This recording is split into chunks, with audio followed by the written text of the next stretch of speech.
It's absolutely exhausting to be also subject to the barrage of the mainstream media narrative, which has been completely dishonest, if not complicit, in a project of war making and removal of Palestinians. We've had to serve as a corrective, whether it be to the misleading headlines that frame the killing of Palestinians in the passive voice as if they were killed by some hurricane, and not by Israeli missiles that are provided by the United States, whether it be to correct headlines that read Israel-Gaza conflict in order to play on a public imagination that's associated Gaza with Hamas and thereby a militant base rather than a home. I also want to emphasize they have left Palestinians with almost no forms of legitimate resistance in Western eyes. Grassroots efforts have been framed as anti-Semitic. BDS has been framed as anti-Semitic. Edward Said was assailed because he threw a rock into Israel in a symbolic gesture and was framed as a Jew-hating terrorist and violent.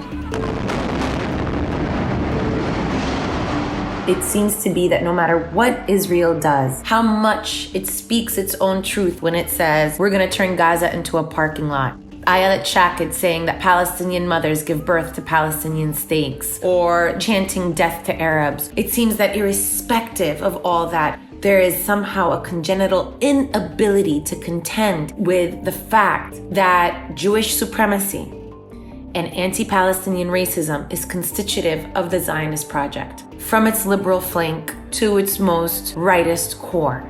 After that spectacular violence ends, the structural violence continues in the form of siege, in the form of apartheid, in the form of settler colonialism. And so for me, my message would be that if you were truly concerned about an end to violence, then you have to call for the demilitarization of Israel. You have to demand that it sign on to the Non-Proliferation Treaty. You have to demand that U.S. military support be conditioned. You cannot say that you've de-escalated this moment without ending the siege. The siege cannot continue. There is no military solution. Israel admits there's no military solution, which means that at the very least, we cannot move forward and accept again that we enter into another cycle, as we've seen, without ending the siege on Gaza as the bare minimum in this moment.